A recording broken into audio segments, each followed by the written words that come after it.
hello world. It's your girl Yaya Femi. It's your girl Karma Ye. And we're back with another episode of The Warlock Horse. What's up, Yaya? How was your week? Girl, it was ghetto. It was ghetto. It was ghetto. It was a lot of trials and tribulations, near-death experience. Oh, yeah. But it ended oh so well. Near-death experience? Yes. You want to talk about it? No, we don't. It got handled. Just know It got handled. All right. Well, you hear. Somebody tried to take me out. They try to take. Well, I'm glad it did not happen. Right. I know the story, y'all, but it's under. We can't talk about it yet because it's lawyers involved and shit like that. Right. Somebody about to get paid. I don't know. For real.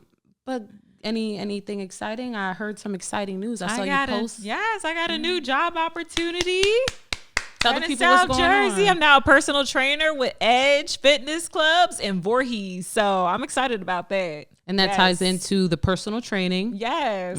Yeah. Awesome. Kudos to you. Thank you. What's exciting in my life? So I got an opportunity. I've been doing some things for music and I happened to meet somebody and they are interested in working with me, and I'm just excited about the opportunity and what could come of it. So that was exciting news in my week. But yeah. Yay, congratulations. Thank you. 'Cause you know Karma could sing her ass off. you. Okay, so you deserve this. Miss Yaya on the low.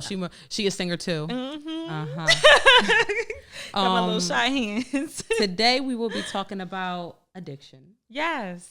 and overcoming addiction and addiction's many faces. Because when you think of addiction, we think of drugs and alcohol. Yeah. But there are other ways. But before we get into the episode, we're going to kick it off with our essential questions here. Yes. Oh, yeah. You want to kick it off with yours? Yeah, so the first one I'm going to read. I'm so sorry in advance. This one, it says patience. This one says patience. It says picture your favorite toy or object. You and 4 friends all went to play with it. Oh my God, Yaya, grow up. I'm kind of thinking of where it might go, but I'm being patient. Right. I'm being patient to see where it goes. Come up with some ways to share the toy or object. Child, you better get your own. I ain't never shared my toys with nobody. I'm the youngest out of all my sisters. Nope. Get your own, my sister. You got to get your own. What toy are we talking about? We talk about Like Barbies? something like that. I'm like, okay. The ones that go like this. Let me stop. No. You don't gotta stop listening. That's your business. Get okay? your own. I would hope they would get their own. Okay. Me though, because I deal with ladies, so sometimes we share toys when it's sexy time. Yeah, we share toys when it's sexy Ooh, time. the double-sided ones too. That sounds like fun. I haven't done that yet. So I couldn't tell you, but I think I advocate for the rose. It's lovely. I haven't tried the rose yet. No. I feel so left out. You should try it. Yeah, I have another one. It's similar to the rose though, but it's like so right on it pounds on it. Yes. Okay. Yeah, I haven't tried one of those. Who addiction? Talking about addictions. For me, patience. Let me see. Picture your favorite toy object. You and 4 friends all want to play with it. Come up with some ways to share the toy object. On a mature note. Yes, right. One of us got to be mature. Well, let me see. If there was a toy, how can we share it? So let's say we're in school and there is something I remember playing with, those Gigapets. You remember those Gigapets? Yes. That was like a keychain and you could feed it and take care of it. So say if somebody has one and all 4 of us want to split it, I'm assuming that we would take turns. Aww, we would assign days. We would say you get it Monday and Tuesday, change the shit, clean up the litter, things like that. I think we'd break it up. You were nice. And take turns. You weren't sharing your Gigapet? No. And I used to neglect mine too. So I would feel bad. It's a bunch of little piles of poop with the flies. Yes, piles of poop. Yep. God forbid if you ain't feed it in time, you'll see the little wings in the halo and fly like this, and then you gotta restart it. That's crazy. Imagine a child. See, they were desensitizing us then, weren't they? They were already desensitizing us. Yo, dead for real. Gigapets. Preparing us for life, baby. Yo. Okay, let me see. What's mine? Generosity. Describe a time when someone shared something with you or helped you when the person did not have to. How did it make you feel? So I can tell you, I have a hard time with receiving help. I have a hard time asking for help. And I think that has to do with just being hyper independent, starting from a young age, figuring things out, in and out of systems. And then when I became of age to be released, I think it was 17 in Texas, I became an adult at 17 and I was released into a halfway house and I had to figure it out. So I did a lot of things on my own. And then when I came back to being dependent on my parents, they try to set rules and help. I couldn't receive it well. I'm like, no, you can't speak into my life. And even to this day, when people tried, I don't ask for help. That is something that I need to work on as far as my vulnerability. Knowing that somebody wants to help lighten the load and I'm resistant because I'm like afraid of, owing somebody or it not working out and, just have somebody having something over you. So that has been something that has gotten in the way of me receiving help. But I'm aware of it. So what about you? Me? Describing time with someone started sharing. Ooh, okay. My parents, they always looked out for me during my hard times, especially like throughout my adult years. And that's hard because it's like you're a grown ass woman still like asking your parents for help. Sometimes like it got embarrassing. You know what I mean? Like the hard shit. And they would help me too. Like they got my back. Like I always appreciate them for it. I was going to say there's definitely some gratitude for sure. Yeah. Like one of the things I had to learn was like, it's okay to be vulnerable. It's okay to ask. Like if you have that support system, use it. Use it. Definitely use it. And they understand. If they got your back, they definitely will have your back. I wouldn't have imagined that. You said you felt a little embarrassed at one point. Because like you would think like at the time that I really needed their help, I wish I was a lot more accomplished in, but things happen for a reason. So I'm a lot better than what I used to be. Yes. High five. High five. Do your thing. What we got next? So the next one is listen. What can I do to help you see, hear, feel, know that I am listening? You're asking me? Yeah, I'm asking you. Ooh. I feel as though you meet all those needs for me to feel heard. I can tell when you are listening, when you make eye contact, yes, that lets me know, that makes me feel heard. What else? Eye contact and not interrupting, which is something I need to work on. I interrupt a lot. I'm learning this. Look, I'm beating myself up today, y'all. Do y'all see? I'm having a day. Listen, okay. Listen. I understand. I've been doing the same thing. ADHD will kick in. I'll be like, right. It's a real thing. Okay. And what about you? Let me ask you. Me? What can I do to help you see? I feel like hear, feel, and know that I'm the same thing. Like I feel like you do the same thing. We make good eye contact. You listen very well.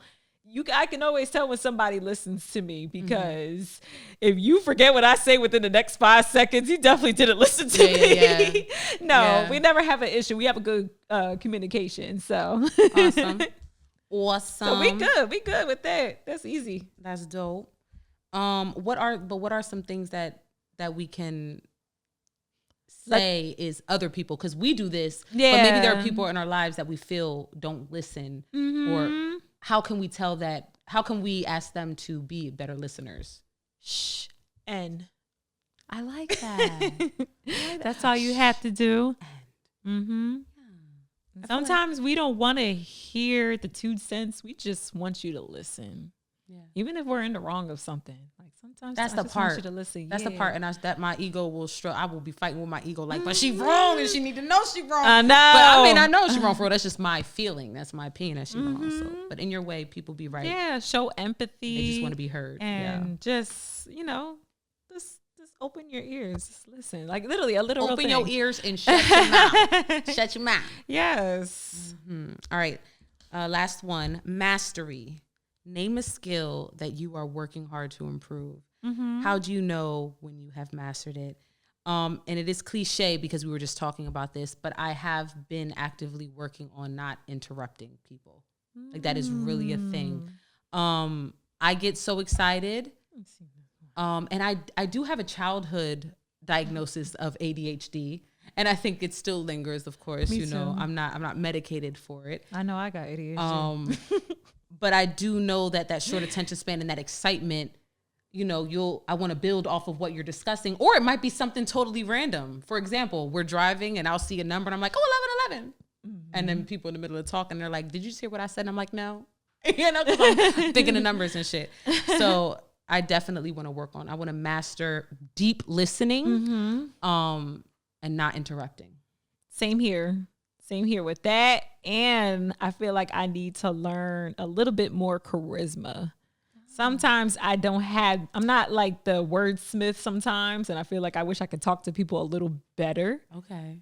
And that's my little skill that I need to improve on. You're not going to say little because that's passive aggressive on yourself. Right. That's true. Little about it. That's true. And I respect your self-observation. As an outsider viewing you, you have beautiful charisma. Oh, thank you. And you guys can check out my reels and my stories and check her out dancing behind the scenes. She's lots of charisma. You're right. Maybe not exactly where you want to be, but it shows that you embody some charisma, in my opinion.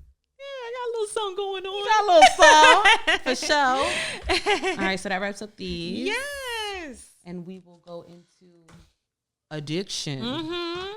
All right, you want to tell the people what is addiction? Yeah, what is an addiction? So it's something that, like, let's say you have a habit, right? And you know it takes about 21 days to form a habit. But let's say you love it a little too much, and it doesn't have to be drugs, anything hard drugs, no liquor. It can be something that you like to do. It may not be the healthiest thing.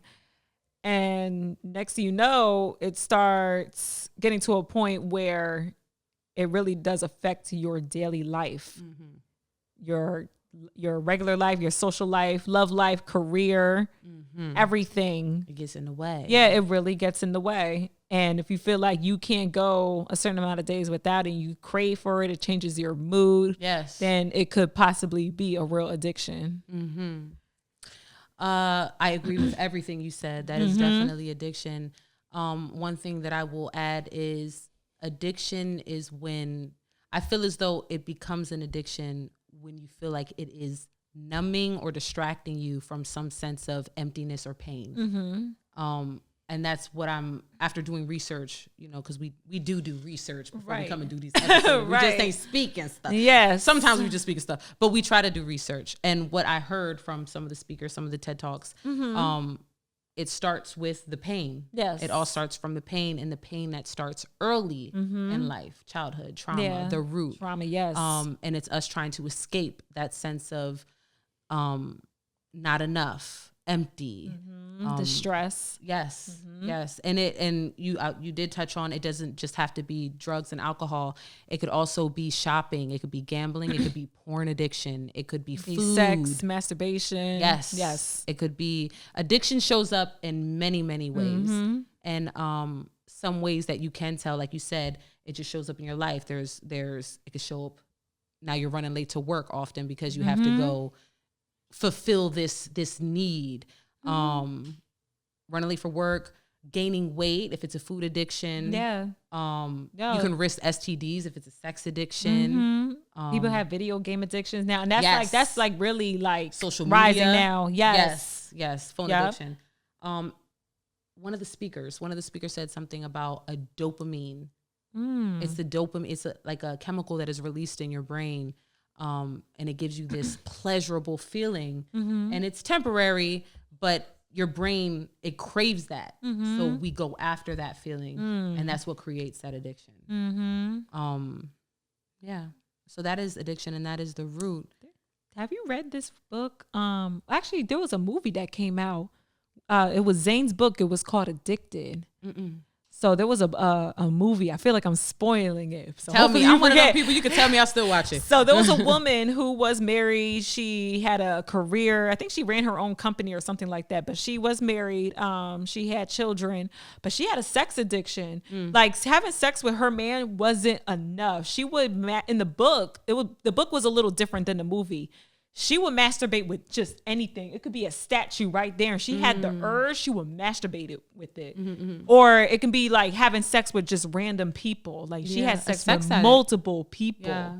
it was crazy. And it reached a breaking point towards the end. And towards the end of the book, they realized that she was sexually assaulted as a child. And that's what triggered her sex addiction. She never healed from her trauma. Got it. So trying to dissect that, not that I could, but the initial thought that comes is it if she was assaulted, I couldn't even try to break that down. So if she was assaulted and that was a trauma for her, but now she uses that, it's an addiction because it's her way of feeling what?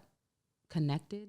Probably Wanted? connected, or probably feeling like she's in control now. Ah. Probably, yeah. Ooh, that's a flip on And I did read about that, Yeah. like people who become promiscuous after being sexually assaulted, they start becoming promiscuous because now they feel like they're in control. Got it. They can take control of what happened to them. Got it. That makes sense. Yeah. I know that I struggled Superhead with... went through the same thing. Okay. Yeah. I remember her. Mm-hmm. I remember her.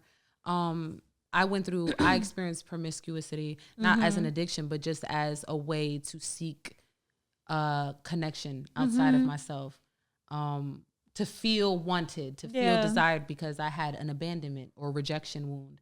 So I was willing to just connect with people just for a temporary feeling of, ooh, they want me. Ooh, they think I'm this. Ooh, they desire me. You know, and it took a lot of healing to understand, like, I can give all that to myself. Yeah. But to get back to addictions, what would you say something for you? What are you addicted to presently, or what have you struggled with in your life that you would call an addiction? Look at that face. Oh, what's she about to say? What you gonna say? The hot seat. I used to be addicted to my vibrator a little bit. Okay. No, that's a real thing. Like, all jokes aside, when I was going through some stuff, this was going back in like my 20s. I used to masturbate like 3, 4, 5 times a day. Wow. 3, 4, That's 5 not a times judgment. a day. And I used to watch a lot of porn. Yes. Where you get all that time from, though? You got a lot of time on your the hands. late night urges used to be lit though. She said used to be lit though. I ain't mad at you, girl. Self-connection. And even when I took a break, I used to dream about it, especially like during like my cycle. I used to dream about it. And then I would have the urge. As soon as I'm off my cycle, I had to get right back into it. And then eventually I just kind of like, my battery will die. And I'll be like, you know what? This is the opportunity to just So that relax. would be called a dopamine fast. Yes. I went on a dopamine fast, kept dreaming about it, kept having these weird urges. And I was just like, no, because I feel like I'm going to do something with my sensation down there. So I ain't going to mess myself up like that. Did you get to the root of why I was stressed. Okay. I had a very stressful job. I wasn't making enough money. Got it. I felt like I would move forward just to get pushed 10 steps back. So I kind of just wanted to escape. And that was a temporary fix because it's pleasure. Yeah. And I was single, so I wasn't having sex. And at that time, I was actually still a virgin, I think. I was still a virgin. Yeah. So I just became like addicted to pleasuring myself. How did you overcome that? I literally, not that it's something you need to overcome, because it's okay to pleasure yourself. It's good that you know your body. Yes. But 6, 7 times a day, which say moderation. Yes. Moderation. We got things to do, people. Can't be playing with shit all day. Right. Make you lose. Got places to be. I'm not judging. I'm just fucking with you. So how did you overcome? I had a quick cold turkey. Okay. That That's was the how only I like way. to do it. Cold turkey. I broke my vibrator and I was like, all right. You said, fuck you. You are not controlling my life anymore, you. Yes. And then once I started having sex, once I really started having like a real sex life, then that's when I kind of like fell back from the whole. That makes sense. Like, this is way better. But I never got addicted to sex though, which is a good thing. Yeah. I mean, but having that addiction probably taught you a lot about what you liked before you even went into having sex, since you were a virgin. When I was a virgin, I had no experience of what I was doing. And when I had sex for the first time, it was horrible. You know what I'm saying? But you probably were ready. Like, you already knew, like, please. Oh, yeah, because my first time was perfect. Because you already knew what you like and you know how to get it. Yeah. You know? So, respect to you. Out of your addiction, you learned yourself. I learned something, yes. An addiction for me, an addiction that I have had, I find that I've been addicted to being busy. I've been addicted to tasks. I find that sometimes I bombard my schedule with things as if I'm not productive enough, or as if I don't deserve downtime. I mean, I meditate, I find time to take my baths and stuff, and still to this day, like I will say yes to things, knowing damn well I have so much going on, but because I'm like, I have a free space, I'll fill it up. Yeah. I can't tell you why I do it, but then one thing that I am getting good at though is reaching out and saying, hey, I'm not going to be able to do it. Like, so I know when to pull out of it, but I'm trying to figure out, Carmen, why are you overbooking yourself? Why you need to be so busy? Sit still. You don't need to be doing the most. So I find that is something that I'm currently working on. Yeah. I love to be productive and it's a lot of exciting things. Yeah. But I feel like, take it easy sometimes. Yeah. And then I get you feel overwhelmed. like you're spreading yourself thin. Yes. Yeah. I find that I get overwhelmed, easily irritated. And that is how I know that. And when I try to not do it, then I'm up sweeping the floor, doing the dishes, cleaning refrigerators, wiping baseboards and shit. Oh, wow. So when you don't do anything at all, how do you feel? I feel good. I don't want y'all to think I'm some crazy person just around my house. Can't just say, I meditate often. I love being home. I make time for my rituals. But when it comes to, I don't really chill. I'm like, how can I grow this? How can I better brand this? Should I be posting something right now? Like, I'm addicted to being productive. And I feel like I need a sense of balance in my life because it can lead to burnout. It can lead to a sense of, like not slowing down to celebrate what I actually have now. Yeah. It's like I'm always looking at, okay, what's next? It's like I'm addicted to the, okay, what's next? Instead of just taking a second to appreciate and look and say, okay, I can chill right now. Look just at all that I've done. Enjoy nothingness and just reflect. Yeah. Yeah. So I'm addicted to, I don't want to say I'm addicted. I have shown addiction in that way through tasks. Yeah. That's an interesting one. Isn't it? Yeah, because there's other ones besides something deep and dark and perverted. You know what I mean? Like, do I have any deep, dark, perverted addictions? Let me see. Delta 8. That's not dark though. That's not Delta 8. I love Delta 8. I mean, it's not. It's you smoke Delta 8. You could take edibles. It is a hemp flower. Yeah. And it actually has its benefits. It has a lot of benefits. It does. But I'm finding that I might be becoming dependent on it. Yeah. And that's just me being accountable. Like the way that I smoke it, I'll meditate, I'll smoke, I'll use it to kind of, visualize things like that.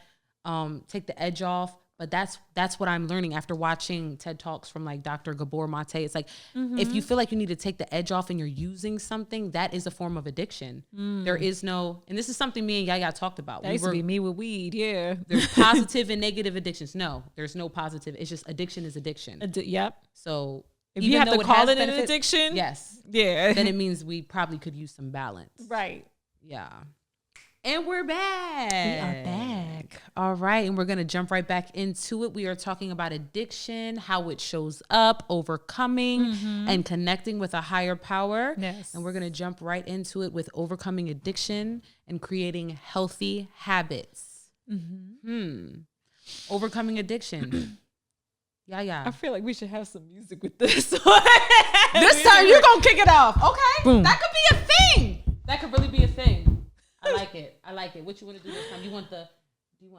Oh yeah. Let's do this one. Let's do this. Keep it simple. I want this.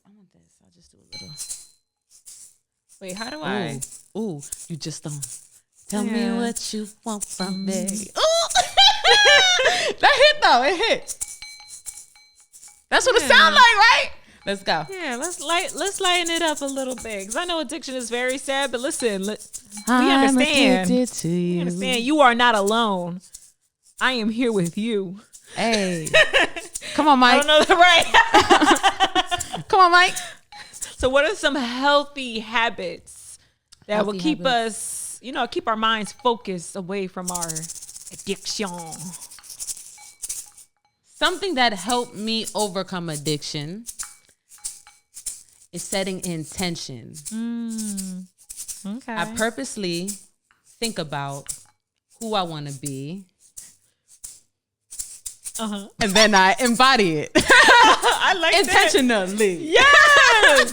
Okay, that's a good one. Your turn. So you want to keep it on this. Here we go. Oh, that's how you do it. Because that will make the sound echo. There you go. Y'all watching me looking like I'm mixing something, cooking something. Look at the flick of the wrist. Look at the flick of the wrist. Look at the flick of the wrist. Right. All right, let's go. So this is something that helped me, right? Mm-hmm. I would read books. I would read articles. Okay. Keep your mind busy. Even if you got to distract your mind for the moment. Okay. Keep it busy. Do some reading. Read.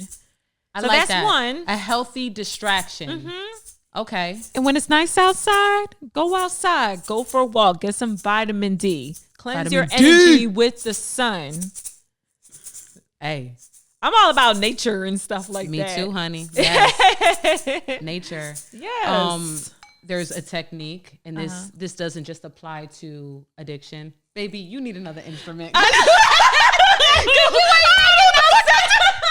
Right. I'm making no sound. I am strong. There you go. I'm like, how do I do this? I'm gonna get you a flute. Yo, for real. I used to play the flute in elementary school. Look at that. You see? See?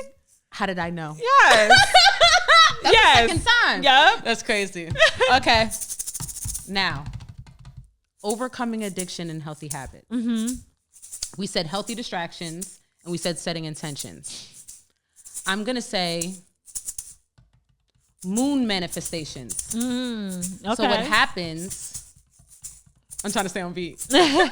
What happens is on a new moon, for instance, tonight is a new moon in Aries. Okay.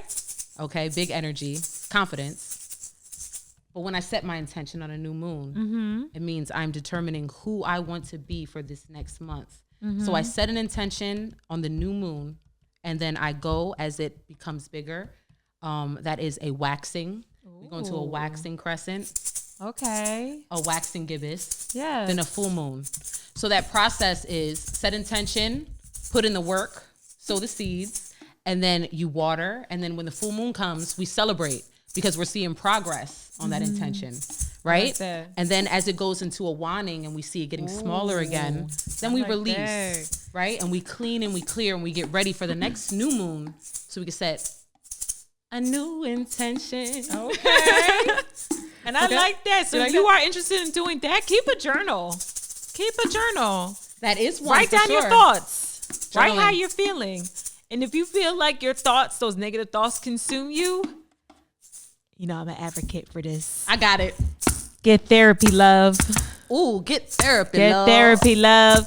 Ooh, Please, get therapy, get love. therapy. No, for real, on some serious, you know, I advocate for therapy. Yes. I swear by it.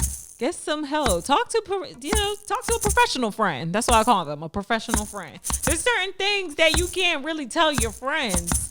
So you Yeah. got to heal a different way. Yes. No judgment. Please. Safe I started zone. therapy like a year ago.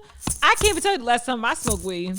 Because weed, all it did was conceal my issues. It didn't heal my issues. Hey. Just like any other addiction. Hey, it didn't conceal, but it healed. Yeah. Hold up. Come on, Yaya. Yeah. All it did was conceal it. All it did was just cover it for the temporary moment. It was just a temporary feeling. But as soon as I sobered up, I was right back to where I was.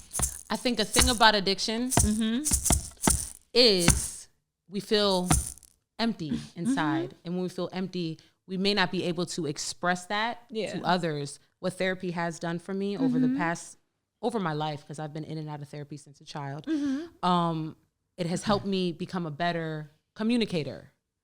So I'm able to now speak my needs and get my needs met. So that way I'm not feeling stressed out to where I want to go use and escape from my reality because I feel, unseen. Because I feel like addiction comes from feeling misunderstood, not Yes. connected, alone, empty, afraid, I don't know why I stopped the beat.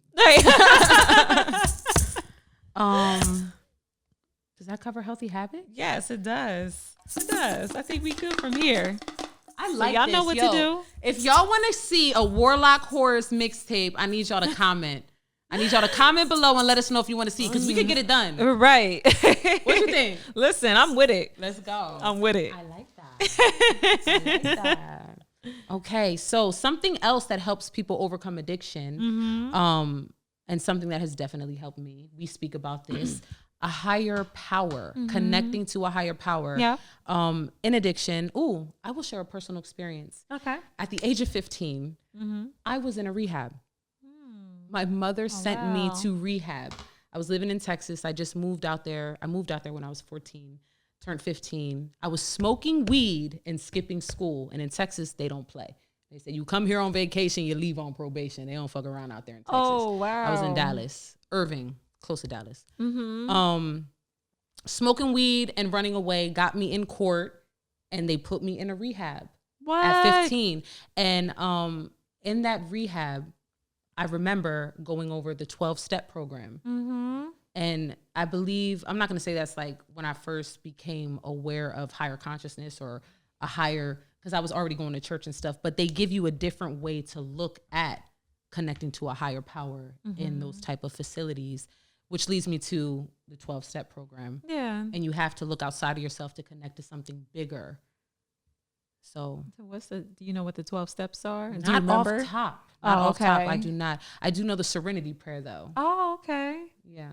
Oh, I like that. The wisdom, what is it? Yeah. God grant me the serenity to accept the things I cannot change. And change the things I can. See, I don't know what that. I don't know by heart, but I know exactly what you're talking about. I'm a little rusty. Wow. But it is very, it's inspiring to connect to a higher power. How long were you in it? Not long. Program, yeah. Not long. Probably like 5 months or something. It was more of a court ordered thing. Wow. That's how most of those experiences were for me. It was a court ordered thing. I've made peace with those things, and to be honest, when I talk to other people and I get feedback like this, because to me, I carry it. Like I'm like, oh, that's a part of my story. But people give me feedback and they're like, wow, oh my God, that's fucked up.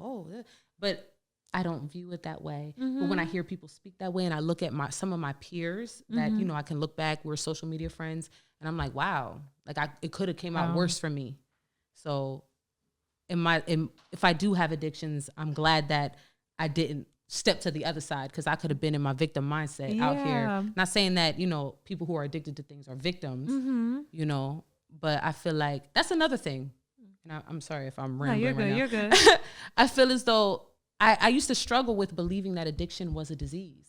Like I would argue with people who said it was a disease. I would say it was a choice. But then I had to understand, yes, it was a choice initially, but then it does become a disease. Yes. And it is something that is it's a challenge to overcome.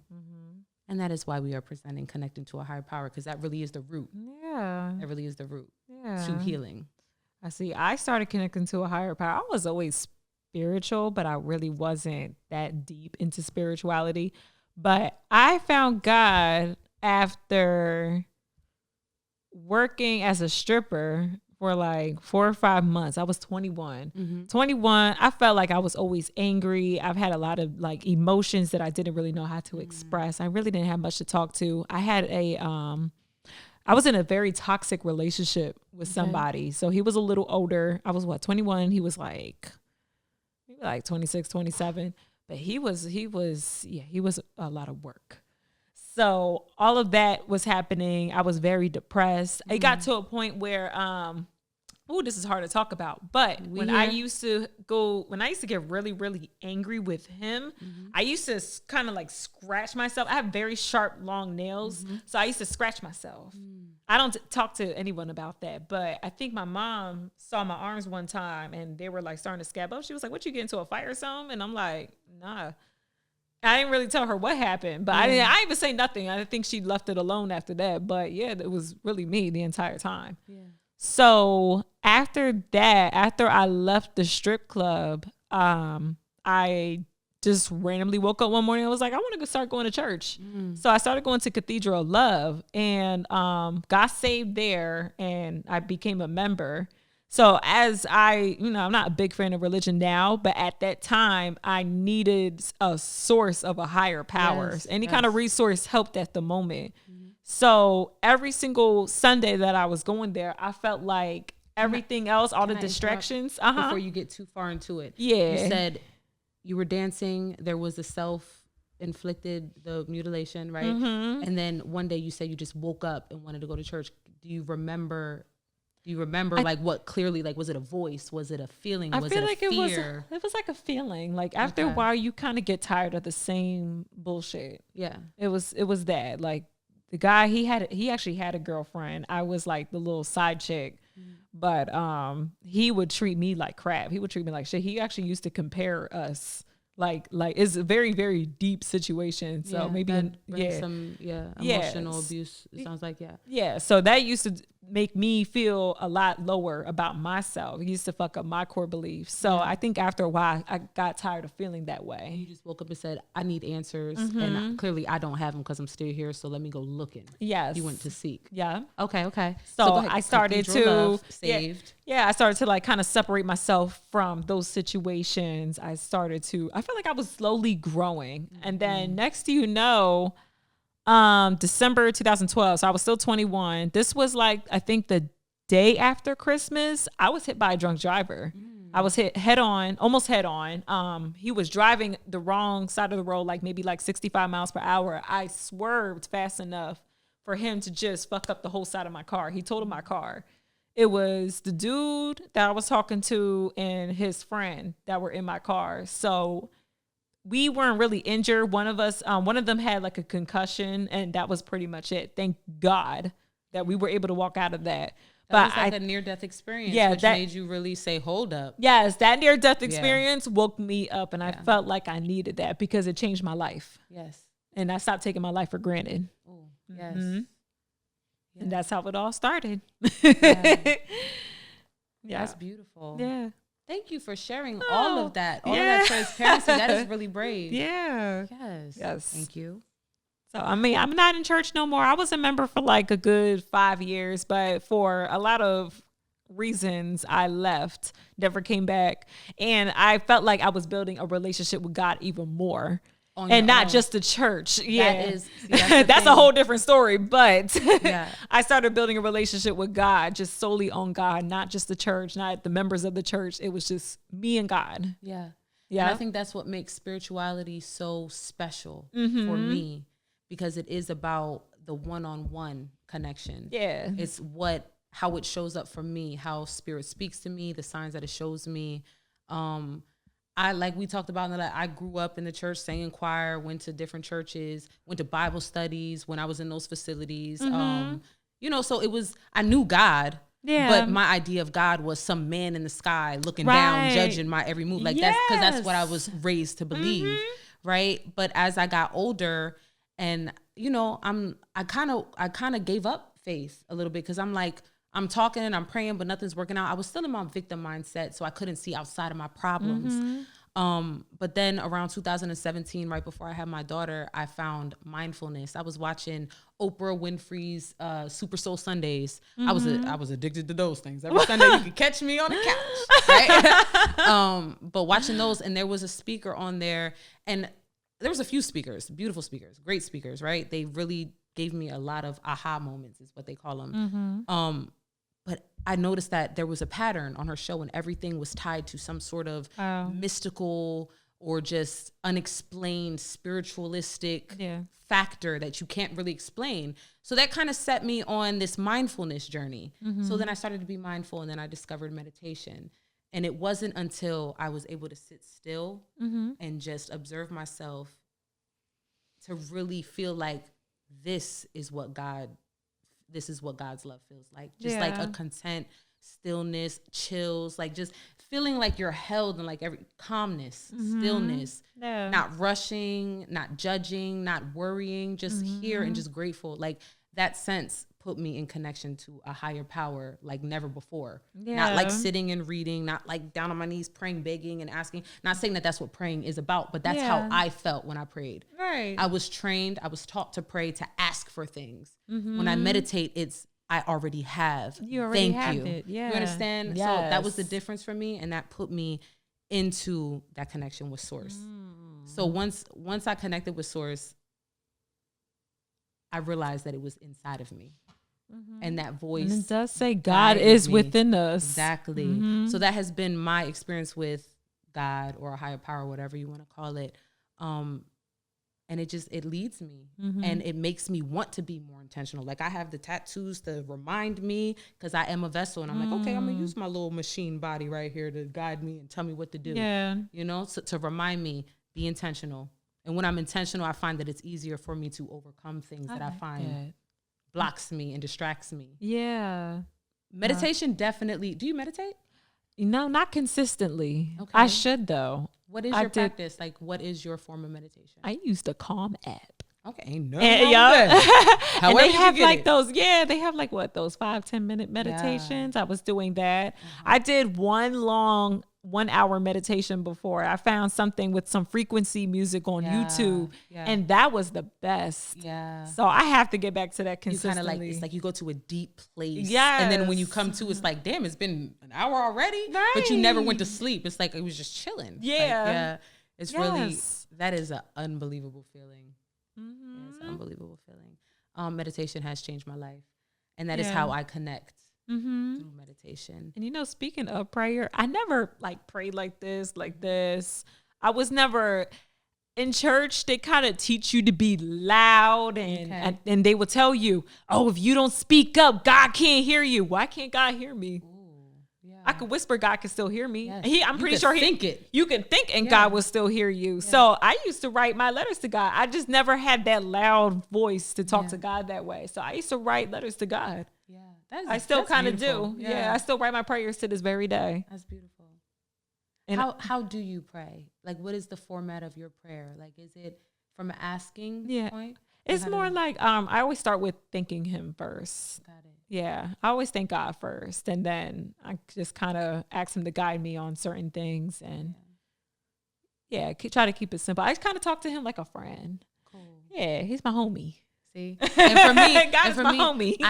The he and the she, and that's no disrespect, because there was a time when I was like he, Father God. Yeah, God. I just naturally say he. Like it's just because that is how we were raised. The Father, we go to our Father. Father will take care. Father provides. So it's in us to believe that. But right where I am now, it's like I can't put a gender. I can't put anything to it. All I know is that it is. You say spirit or universe. Yeah. Yeah. The source of everything. But the habit of saying he, like I remember purposely, and I think that was through my period when I was losing faith. I was like, who is he? Who is this Father in the sky? I look up and nothing changes. Like I was really in a dark place before I came into this. I think I was having a miscarriage. I was getting out of, I had my baby, my daughter, Bryn. Bryn.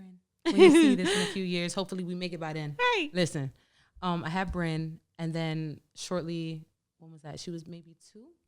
And then I got pregnant again, and then I had a miscarriage. But through that time, it was kind of dark for me. And we're back. Yes. And that shit just got a little heavy. Thank you to my team who kind of just coached me through that awkward ass moment. Yeah, no, you're good. Was not ready to talk about that, but something, I think it's your energy. You are very transparent, and I feel like it's just me and you sitting here talking. So I'm sharing, but I also understand I'm just not ready to walk down that publicly yet. But I'm grateful for my team because they just had the tunes going and got me grounded again. Because this is real life. Like, we look good and everything looks good, and we're real fucking people, and we have our dark periods. So thank y'all for holding me down the way y'all do. Of course. Yes. Got your back. Thank you. You was here like, and then what? I was just here like, Thank you. Thank you for making it comfortable, though. Yo, you're good. Thank you. You are good. All right. So back to connecting with a higher power. You can say I went through a dark phase, questioned the higher power, and then came to realize that is it. I am connected to that. And without being connected to that, there's no sense of direction, worth. So it's really about, for me, the connection was about, I found the connection being still and connecting with it helped me overcome things. Yeah. Okay. That were dark. That we won't talk about today. It's always God. Yeah. Thank Him. Yeah. That's so weird. All right. I feel like I want to drum again. You know what? You want to do a reading today? Yeah. Yeah, we can do that. Let's do a reading because I'm feeling.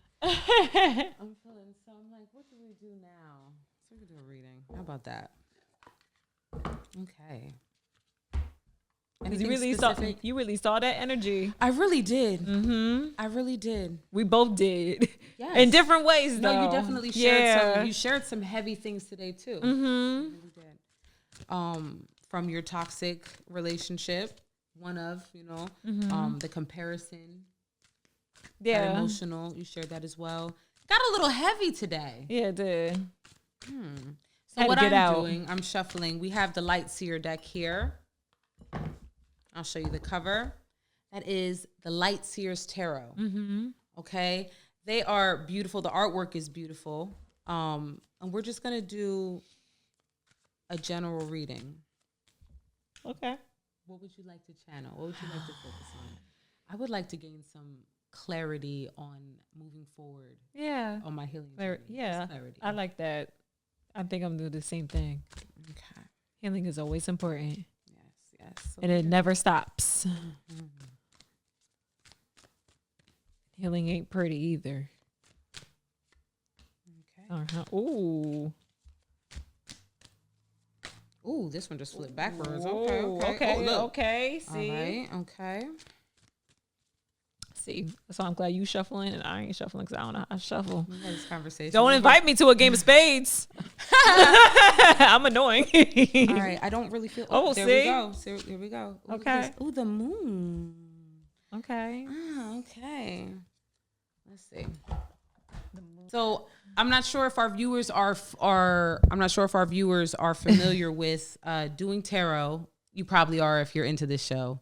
Warlock horse, come on, right? Mm-hmm. So this does come with a booklet, and I'm not sure you opened your first oracle deck here last time we shot the show. That was Yaya's first time opening an oracle deck and doing a reading. But it's really a resource when you're having a moment of uncertainty or you need some guidance. Some people are more thorough and there's different beliefs on how to use the tarot deck. Mm-hmm. But I like to use it intuitively and use it for situations. And since we had such a heavy session, a heavy podcast episode, I figured something can kind of ground us in knowing what to look forward to. So we just intuitively broke down what we think the meanings are. But it comes with a pamphlet, and the pamphlet will give us a general idea of what these cards represent. So let's see what spirit, I'm going to say spirit because you guys saw the cards flying out the deck. Right. What we have here. Okay, so Queen of Pentacles. I'll read this one. You can read the next one. A healer, a working parent. Hold on, time out. That thing said Pentacles. Yeah, Pentacles. What you gotta say? Perfect. Have a good night, y'all. You done? You done? I told you it was a heavy ass episode. Listen, that's why we gotta get grounded right now. Get the drum. Get the drum, yeah. Shit. We need to ground. Get the feather. What a feather at? Hold up. My ass need to be addicted to books because my ass can't read. Thank you. I love it. I love it. Lighten it up. Listen. I'm just gonna read the affirmation, okay? It definitely has to do with groundedness. Yes. It has to do with strength in family and community. A nurturing heart, being down to earth, and groundedness. I feel like that resonates with what we experienced today, with what I experienced today. The affirmation. I enjoy my deeply connected life, and I lead it with an outpouring of warmth and abundance and love. Okay. All right. So it sounds as if we need to embody a sense of groundedness in who we are and who our community is, and know that we are good. Yes. We are good as we are. So it's okay to be transparent because we are safe here because we're good. See, don't let me be your tarot card reader. I'm over here talking about. You the queen of perfect, baby. You don't need to change nothing. Bullshit, you don't. Shit. All right, 3 of cups. 3 of cups. All right. Ooh, look. Friendships, abundance, cooperation, community, closeness with siblings, joy, communication, celebration, soul contracts. First of all, I'm going to say soul contracts. I feel as though people have been popping up in my life. This card really resonates. this moment here of what just happened, of just how Lionel puts on a song, girl, you knock me out. And then all of a sudden I feel a sense of like, holy shit, like it's okay. I just had a moment. You know, my girl talking about you fumbled, but it's okay. What you gonna do next? Like, this shit is real life, yo. Like, it's real life. The affirmation on this. Go ahead, yeah. What's that one? I connect into this sacred siblinghood and into this expansive experience of witnessing through time. Ooh. Sacred siblinghood. Yes, Oh. see? I like that one. It resonates. And then the moon. Now, the way that I am doing it, there is no right or wrong way. That is the beautiful thing about spirituality for me, in my opinion. It really is about what you intuitively feel, you know, how it comes across to you. Because you can pay somebody to do a reading, and there are very gifted people. I have experienced plenty of gifted people, but there should be nothing stopping you from trying to decipher and decode your own situation instead of looking externally, because you can get that guidance, but nobody really knows your experience like you do. So I would recommend this tool as well as moon manifestations. We talked about that. We talked about intention setting. Look at the candles going out. It's like spirit is like the show is over, y'all. Right. One last one. We're gonna do the moon. You see that? You see the candles going out? Yes. Like, you know when you accept an award and you talk too much and the music start playing? That's what spirit is doing right now. Like, all right. Last one. Illusions, hidden truth, the unknown, trusting your intuition, facing your fears, the unconscious mind, mystery, symbolism, perception, uncertainty, and dreams. The affirmation. Go ahead, read the affirmation. I am safe. What'd I just say out loud? I am safe. That's crazy. And I reach new levels of unconscious knowing as I surrender to the will of the universe. And that is what we are doing. We don't know what the fuck we doing, y'all. We here shooting a podcast and we just trying to keep it informational for y'all because we love y'all. Yes. And we are the healing. We are our own healers. So that is what we are here to do. And sometimes we fuck up. And I say we, I mean me. Look, I'm having a moment. Because you did awesome, girl. Oh, thank you. All right. So I guess that sums up our episode. If y'all see me with my glasses next episode, you know why. Because she got to read a little clearer. Right. And ain't nothing wrong with that. Wear them glasses. Right. This has been episode 5 of the Warlock Horrors. And you can catch us on the BWC Media Network on YouTube. Make sure you subscribe. Tune in to us. We drop bi-weekly on Mondays. And that's a wrap. Yes. Adios.